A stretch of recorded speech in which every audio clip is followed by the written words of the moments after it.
Alright, so to start off chores with the chicks, every day we change out their water and I make sure their food is full.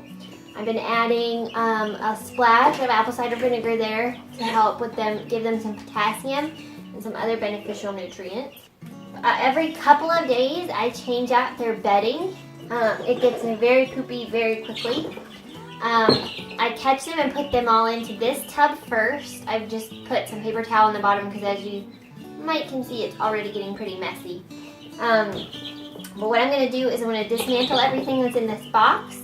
I'm going to take this outside and dump the bedding and the poop and everything in one of the flower beds outside and then fill it back up, and that's pretty much all I have to do every couple of days. I also take this opportunity when I'm taking the chicks out of the box to check them all over, make sure I don't see any of them are hurt.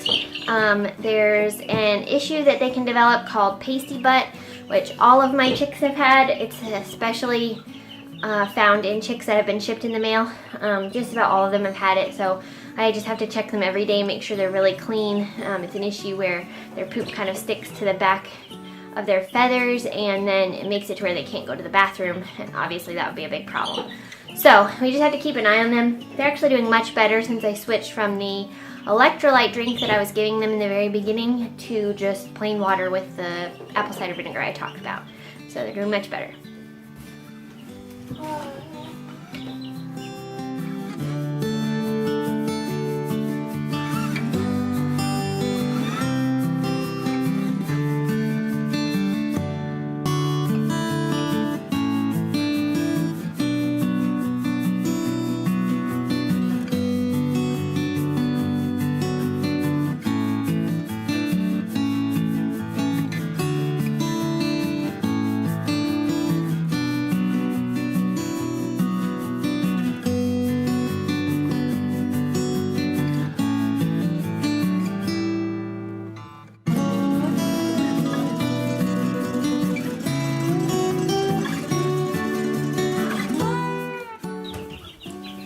So as you can see, their chores to take care of them are really not that bad. It takes me about 20 minutes every couple of days, and then I would say it's like less than 5 minutes each day as far as like checking their bedding, checking their food and water and things like that. I will say that I don't really like this hay bedding for the sake of us. It's extremely dusty, and both me and Nathan have some pretty bad hay allergies.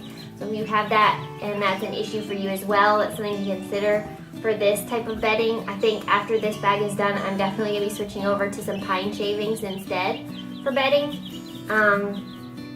But otherwise, I really like it for the sake of the chicks. They love foraging around in it. They make little like nests in it and scratch around, and they seem to really like it.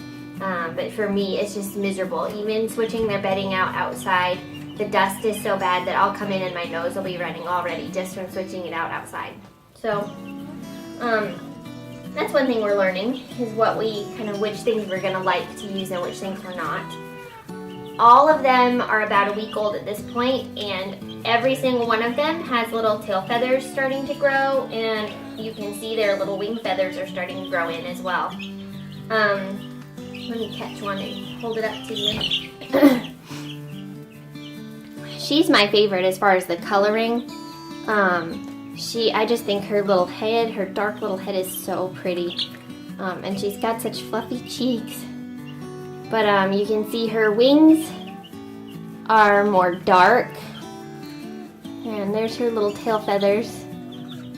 But she's the most unique out of all the chicks as far as coloring so far. She's still got the chipmunk coloring on her back, but her head is definitely way different than any of the other chicks. So we'll see what she turns out looking like.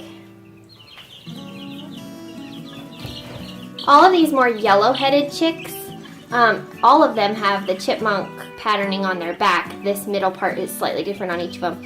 But all the ones with this more yellow head seem to have more high contrast in their wing feathers, which I think is really interesting. I'm curious what their final coloring is going to be when they're all feathered out. But these yellow ones definitely seem to have more white in their wings. This little one, the only reason I picked this one up is because this is the one that was sick in the beginning. And you can see it's much more calm than those other two are. It's actually one of the more calm ones out of all of the chicks, I would say. When the kids hold this one, it lays right down and cuddles in. It wants to run and play right now, so it's not really cooperating, but that one's really friendly. So yeah, overall, this is week 1 with our chicks, and it's been going really well. As you can see, all of them are extremely healthy, seem to be doing great. We haven't had any issues besides the pasty butt situation, which is seeming to resolve itself, but they're all getting bigger, and they're super cute.